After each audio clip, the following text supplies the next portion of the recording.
ആരെയും ഭാവഗായകനാക്കും ആത്മസൗന്ദര്യമാണു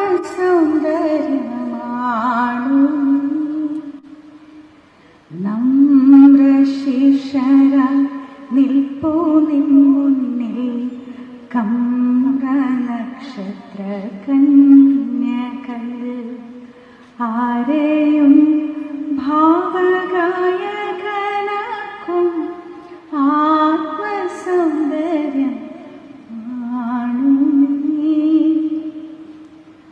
ദാസേട്ടനെ കുറിച്ച് ചിന്തിക്കുമ്പോൾ മനസ്സിലാദ്യം ഓടിയെത്തുന്ന പാട്ടാണെന്ന് മാത്രമല്ല, നമ്മളെല്ലാവരും നമ്മുടെയൊക്കെ ഉള്ളിലെ ആത്മസൗന്ദര്യം തിരിച്ചറിയുവാൻ ഏറ്റവും അധികം മലയാളിയെ പ്രേരിപ്പിച്ചിട്ടുള്ള വ്യക്തി ആരാണെന്ന് ചോദിച്ചാൽ അത് ദാസേട്ടനാണെന്ന് നമ്മുടെ തലമുറയ്ക്കെങ്കിലും നിസ്സംശയം പറയാൻ സാധിക്കും.